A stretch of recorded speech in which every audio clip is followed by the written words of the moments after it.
வணக்கம், வணக்கம் அருந்தமிழ் உறவுகளே! எப்படி இருக்கீங்க? பிசுபிசுத்து போன ஆளுநரின் துணைவேந்தர் மாநாடு. முதல்வரின் சதி என ஆளுநர் குற்றச்சாட்டு சொல்வது எந்த அளவுக்கு சரியாக இருக்கும்? அதாவது துணைவேந்தர்களுக்கு மிரட்டல் விடுத்தாரு.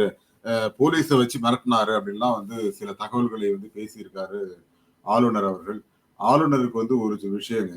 சுப்ரீம் கோர்ட்டை அவமதிக்கிற நீங்கள், அதாவது சட்டத்தை அவமதித்துக் கொண்டிருக்கிறீர்கள். அதுவும் நீங்க ஒரு கான்ஸ்டிடியூஷன் போஸ்ட்ல இருந்துகிட்டு அத பண்றீங்க அப்படிங்கிறது உங்களுக்கு தப்பா தெரியலையா? அப்படின்னு ஒரு கேள்வி கேட்டா, அதுக்கு என்ன பதில் சொல்லுவாரு ஆளுநர்?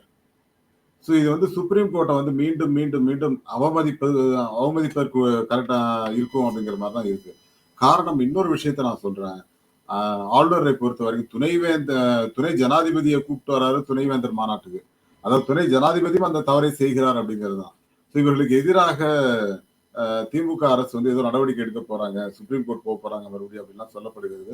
அதை பற்றி விரிவாக பார்க்கலாம். அதுக்கு முன்னாடி உங்களுடைய கருத்துக்கள் வரவேற்கப்படுகின்றன. அதே போல நம்ம சேனல லைக் பண்ணுங்க, சப்போர்ட் பண்ணுங்க, சப்ஸ்கிரைப் பண்ணுங்க. உங்கள் நண்பர்களுக்கு மறக்காம ஷேர் பண்ணுங்க. ஸோ ஆளுநரை பொறுத்த வரைக்கும் துணைவேந்தர்கள் நிறைய பேர் வரல. அதுவும் அரசு பல்கலைக்கழகங்கள்ல இருக்கவங்க பெரும்பாலும் வரல. 5 பேர் தான் வந்திருக்காங்க அப்படிங்கிறது கணக்கு அவர் சொல்லல. இருந்தாலும் கிட்டத்தட்ட ஒரு 45, 50 பல்கலைக்கழகங்கள்ல 10, 12 பேர் தான் போயிருக்காங்க. மீதி எல்லாரும் ரெப்ரசன்டேட்டிவ் அமைச்சிருக்காங்க. அங்க இருக்கிற ரிஜிஸ்ட்ரார், தாளாளர்னு சொல்லுவாங்கல்ல, அவங்க கண்ட்ரோலர் ஆஃப் எக்ஸாமினேஷன்ஸ் அந்த மாதிரி ஆட்கள் எல்லாம் அமைச்சிருக்காங்க அப்படிங்கிற மாதிரி தகவல் வருதுங்க. பட் ஆளுநர் ஒரு வீம்புக்காக இந்த மாநாட்டை நடத்துகிறார். அது ஸ்டாலின் மேல குற்றச்சாட்டு சொல்றதுக்காகவே நடத்துறாரு. நீங்க அந்த போஸ்ட் கிட்டத்தட்ட வேந்தர்ங்கிற போஸ்ட் டம்மி போஸ்ட் ஆயிடுச்சு. நீங்க துணை வேந்தர்களை நியமிக்கவும் முடியாது, நீக்கவும் முடியாது. அதுக்கப்புறம் அவங்க ஏன் உங்களை பார்த்து பயப்படணும்? அதுதானே நடக்குது இல்லையா? அண்ணா பல்கலைக்கழகத்துல ஒரு 2 ஆண்டுகளுக்கு முன்னாடி ஒரு துணைவேந்தரை நியமித்தார்கள். அவர் பயங்கரமான ஊழல் பண்ணாரு. அவர் யாரு? அது பன்வாரிலால் செலக்ட் பண்ணாரு நினைக்கிறேன். அதுக்கு பிறகு நடந்த விஷயங்கள் நீங்க பார்த்திருப்பீங்க. அவர் மேல ஊழல் குற்றச்சாட்டு இப்ப கேஸ் நடந்துட்டு இருக்கு. அந்த மாதிரி நிறைய விஷயங்கள் ஆளுநர்களும் செய்கிறார்கள். பணம் வாங்கிட்டு செய்யறாங்கிற மாதிரி தவறான செய்திகள்லாம் வருது. பட் ஆனா ஒரு விஷயம் தாங்க. ஆளுநர் தன்னுடைய பவர் குறைஞ்சு போச்சு அப்படிங்கறத மறைக்கிறதுக்காக இந்த துணைவேந்தர் மாநாட்டை நடத்துறேன் அப்படிங்கிறாரு. 2வது, தமிழ்நாட்டுல ஏதோ கல்வித்தரம் குறைந்து விட்டதாகவும் அந்த கல்வித்தரத்தை உயர்த்துவதாகத்தான் நான் இந்த துணைவேந்தர் மாநாடு நடத்துறோம். பிஹெச்டி முடிச்சவங்களாலே பெருசா போட்டித் தேர்வுல கலந்துக்க முடியல அப்படின்னு. அதே போல சில பள்ளிகளை நான் செக் பண்ணேன். 1ல இருந்து 99 வரையும் அவங்களுக்கு சொல்ல தெரியல அப்படின்லாம் சொன்னாரு. எனக்கு இதெல்லாம் பார்த்து சிரிக்கிறதா அழறதானே தெரியலங்க. நான் ஒண்ணு சொல்றேன். இன்றைக்கும் அதாவது எந்த ஊருக்கு பண்ணீங்க, பீகார்ல எடுத்துக்கோங்க. பீகார்ல கல்வித்தரம் மிக கேவலமா இருக்கு. அவருடைய மாநிலம் அது. அங்க போய் பார்க்க சொல்லுங்களேன். அங்க போய் கல்வித்தரத்தை உயர்த்த சொல்லுங்க. இங்க நம்ம நல்லா தான் வச்சுட்டு இருக்கோம். அதாவதுங்க, தமிழ் மற்றும் ஆங்கிலம் அப்படிங்கிற மொழிகளை வைத்துக்கொண்டே மாணவர்களால சரியா படிக்க முடியலங்கிறச்ச, நீங்க இந்திய வேற ஏன்டா திணிக்கிறீங்க அப்படின்னு கேட்டா, அதுக்கு ஒரு மழுப்பலான பதில். புரியுதுங்களா? இருக்கிற மொழியை சரியாக அவர்களுக்கு கற்றுத்தர வேண்டும் அப்படிங்கிறது தான். அதுல தமிழ்நாடு ரொம்ப சூப்பரா போயிட்டு இருக்கு. அதை பற்றிய கவலை அவருக்கு வேண்டாம் இல்லையா? ஆளுநருக்கு வேண்டாமே. அதாவது நீங்க துணைவேந்தர்கள் மாநாடு நடத்துவதன் மூலமா நான் கல்வித்தரத்தை உயர்த்தி இருக்கேன் 2 வருஷத்துல அப்படிங்கிறாரு.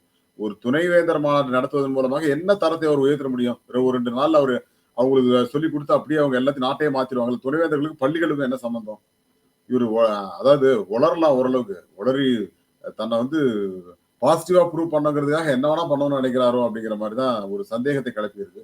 அதே போல துணைவேந்தர்களுக்கு போலீஸ் வச்சு மிரட்டி இருக்காரு அப்படின்னு. அப்படிலாம் எதுவுமே நடக்கலைங்க. அதாவது துணைவேந்தர்களை வைத்து ஒரு சின்ன மாநாட்டை நடத்தினார்.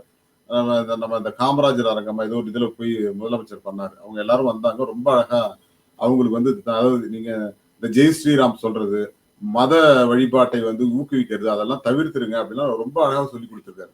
அதாவது தமிழ்நாட்டை பொறுத்தவரை கல்வித்தரம் அப்படிங்கிறது ரொம்ப சூப்பரா போயிட்டு இருக்குங்க. பட் இன்னும் நம்ம மெருகேற்றணும். இப்ப நீங்க மற்ற இந்தியாவிலேயே கல்வித்தரம் அதிகமான பர்சன்டேஜ்ல இருக்கிறது, அதிகமாக பேச்சுலர் டிகிரிலையும் சரி, மாஸ்டர் டிகிரி அதிகமா சேர்ற பர்சன்டேஜ் தமிழ்நாட்டில் தான் இருக்கு. அதுக்கு என்ன காரணம்? நம்முடைய கல்வித்தரம் தான்.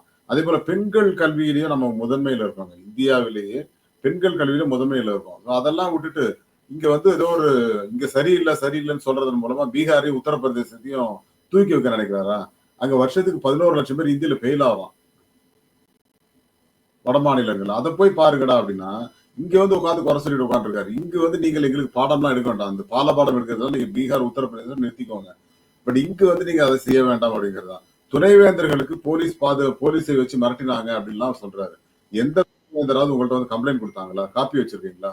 பட் ஏன் இந்த மாதிரியான தவறான செய்திகளை பரப்புறீங்க அப்படிங்கறதா நம்ம ஆளுநரிடம் கேட்க வேண்டிய கேள்விங்க.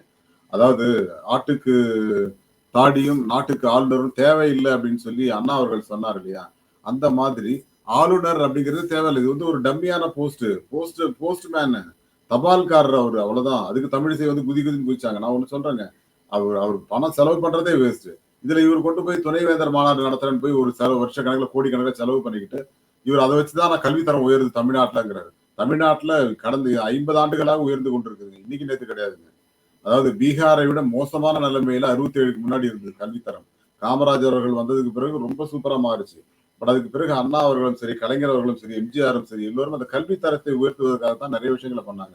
எம்ஜிஆர் கொண்டு வந்த சத்துணவு திட்டம், கலைஞர் அவர்கள் வந்து அவங்களுக்கு சத்துள்ள உணவு கொடுக்கணுங்கிறது, முட்டை வாரம் 2 முறை முட்டை கொடுத்தது. ஸோ இந்த மாதிரி அதெல்லாம் நிறைய இன்க்ரீஸ் பண்ணிருக்காங்க. இன்னைக்கு பிரேக்ஃபாஸ்ட் கொடுக்குறாங்க. அது நிறைய பள்ளிகள்ல ஏழை குழந்தைகளுக்கு அவ்வளவு உதவியா இருக்குங்க. ஸோ அவ்வளவு விஷயங்கள் தமிழ்நாட்டில் பண்ணிக்கிட்டு இருக்கோம். ஆனால் இது புரியாமல் வந்து இங்க ஒரு தவறான முன்னுதாரணத்தை காட்டிக் கொண்டிருக்கிறார். நான் ஒரே ஒரு விஷயம் சொல்றேங்க. கல்வியாளர்கள் சென்ட்ரல்ல இருந்தே வரட்டுங்க. வந்து தமிழ்நாட்டுல அவங்க செக் பண்ணட்டும்.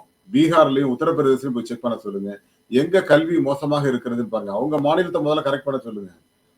இவர ஆர் என் ரவி அவர்களை வந்து பீகார்ல போய் முதல்ல அவங்க அவங்க மாநிலத்துல கல்வியை கரெக்ட் பண்ண சொல்லுங்க. இங்க வந்து அது சரியில்லை, இது சரியில்லை, நான் தான் உயர்த்தி இருக்கேன் அப்படின்னு நான் இவரு தான் நாடு பூரா பாடம் நடத்துறாரா பசங்களுக்கு? என்ன சொல்ல வராரு? ஸோ இந்த மாதிரியான மோசமான செயல்களை செய்வதன் மூலமாக தமிழ்நாட்டை தரம் தாழ்த்த பார்க்கிறார் அப்படிங்கிறது தான். தமிழ்நாடு ஏற்கனவே நன்றாக முன்னேறி கொண்டிருக்கிறது. அதுக்காக தான் இன்னைக்கு பாரு கட்டமைப்புக்காக 3.5 லட்சம் கோடி கடன் வாங்கி பண்ணியிருக்காங்க. பட் ஒரு பைசா கூட ஒன்றிய அரசு கொடுப்பதில்லை. நம்ம கட்டுற ஜிஎஸ்டிலேயே ஒரு ரூபால வந்து 29 பைசா கொடுக்குறாங்க. நமக்கு 49 பைசா வரணும், 41 பைசா வரணும் ஆக்சுவலா. பட் அதுவுமே உருப்படியா கொடுக்குறாங்களான்னா கிடையாது. ஆனா உத்தரப்பிரதேசத்துக்கு 2 ரூபா கொடுக்குறாங்க, பீகாருக்கு 3 ரூபா கொடுக்குறாங்க. இந்த மாதிரி கொடுத்துட்டு இருக்கவங்களை போய் நீங்க நல்லது நினைப்பாங்க நினைக்க முடியுமா? சோ பாஜக அரசாங்கம் நமக்கு வந்து அவ்வளவு மோசமான செயல்களை செய்து கொண்டுமே தமிழ்நாடு அவ்வளவு வளர்ச்சி அடைந்திருக்கிறதுங்க. வளர்ச்சி அடைந்த இடத்துக்கு தான் நீங்க அதிகமா செலவு பண்ணணும். இன்னும் அவங்க முன்னேறுவாங்க. நீங்க 1 ரூபா கொடுக்கணும், எங்களுக்கு 1 ரூபா இல்ல 2 ரூபா கொடுக்கணும். நீங்க 2 ரூபா கொடுத்தீங்கன்னா அடுத்த 10 வருஷத்துல தமிழ்நாடு எவ்வளவு முன்னேறுதுன்னு பாருங்க. அதை விட்டுட்டு பீகாருக்கு உத்தரப்பிரதேசம் கொடுக்குறீங்க. பட் அந்த மாநிலங்கள்ல செலவு பண்ற விதம் சரியில்லை. அதனால முன்னேற்றமே கிடையாது. நீங்க 10-15 வருஷமா பண்ணிட்டு இருக்கீங்க. என்ன பிரயோஜனம்? யார் உங்களுக்கு கொடுத்தா? காங்கிரஸும் அப்படிதான் பண்ணாங்க, பிஜேபி அப்படிதான் பண்றாங்க. உங்களால என்ன முன்னேற்றம் அடைந்தது மாநிலங்கள் சொல்லுங்க. தமிழ்நாடு வந்து நீங்க எதுவுமே பண்ணாமலேயே நாங்க எங்கேயோ போயிட்டு இருக்கோம். அது காரணம் இங்க வந்து வளர்த்தெடுக்கப்பட்ட கல்வி திட்டங்கள். புரியுதுங்களா? நீங்க சமச்சீர் கல்வி வந்ததுக்கு அப்புறம் இன்னைக்கு நிறைய முன்னேற்றங்கள் இருக்கு. மாணவர்கள்ட்ட அந்த கல்வி அறிவு அதிகமாகி இருக்கிறது. இன்னைக்கு நான் முதல்வன் திட்டத்தின் மூலமாக 50 பேர் வந்து ஐஏஎஸ் பாஸ் பண்ணிருக்கான். இங்க வந்து குறை சொல்லிட்டு உட்கார்ந்துருக்கீங்களே சார் அது அப்படிங்கிற மாதிரி தான் கேட்க வேண்டியிருக்கு ஆளுநர் அவர்களே. என்ன செய்வது? அதாவதுங்க முட்டாளாக இருக்கின்ற மாநிலங்களை நீங்க ராமர் படத்தை வச்சும் இதை வச்சும் ஓட்டு வாங்கிடலாங்க. பட் தமிழ்நாட்டுல நீங்க வாங்க முடியாது அப்படிங்கிறது தான். தமிழ்நாடு பெரியார் மண்ணான்னு தெரியாதுங்க. ஆனால் மக்கள் பெரியாரையும் போற்றுவார்கள். அவங்களுக்கு வேண்டிய கடவுள்களையும் போற்றுவார்கள். அதுதான் தமிழ்நாட்டு மக்கள். அந்த மக்களோட நாகரிகத்தையோ அல்லது மற்ற விஷயங்களையும் நீங்க தொட்டீங்க அப்படின்னா அது மிகப்பெரிய ஒரு பின்விளைவை ஏற்படுத்தும். இங்க வந்து சனாதனத்தை உட்கார்ந்து பரப்பிக்கிட்டு இருக்கிறது அப்படிங்கறது வந்து யாரும் விரும்ப மாட்டாங்க. அதை முதல்ல தெரிஞ்சுக்கோங்க. சனாதனத்தை உயர்த்தி பிடிக்கிற நோக்கில நீங்க இங்க தமிழ்நாட்டுக்கு வந்திருந்தீங்க அப்படின்னா கண்டிப்பாக உங்களுடைய செயல் ஈடுபடாது. நீங்க 100 பேர் இல்ல 1000 பேர் இல்ல 1,00,000 பேர்கிட்ட கூட போய் உங்களுடைய கொள்கையை பரப்புங்கள். ராமரை போற்றி போடுங்கள், ஜெய் ஸ்ரீராம்னு சொல்ல வைக்கிறீங்க கல்லூரி மாணவர்கள். இதெல்லாம் என்ன திட்டங்கள்? இதுதான் கல்வி வளர்ச்சிக்கு அறிகுறியா? சொல்லுங்க பார்ப்போம். இங்க வந்து முட்டாள்தனத்தை பரப்பி கொண்டிருக்கிறார் ஆளுநர் அவர்கள். அதுதான் சொல்லணும். இந்த முட்டாள்தனத்தை தமிழ்நாட்டு மக்கள் ஒருபோதும் ஏற்றுக்கொள்ள மாட்டார்கள் அப்படின்னு சொல்றேன். ஸோ அதாவது இன்னைக்கு இருக்கிற நிலைமையில ஆளுநர் அவர்களை வந்து வீட்டுக்கு அனுப்புவதுதான் சரியான வழியாக இருக்கும்னு நான் நம்புறேன். ஸோ உங்களுக்கு ஏதாவது மாற்று கருத்து தான் பதிவிடுங்கள். மீண்டும் ஒரு நல்ல தலைப்போடு சந்திக்கிறேன். நன்றி மக்கள்.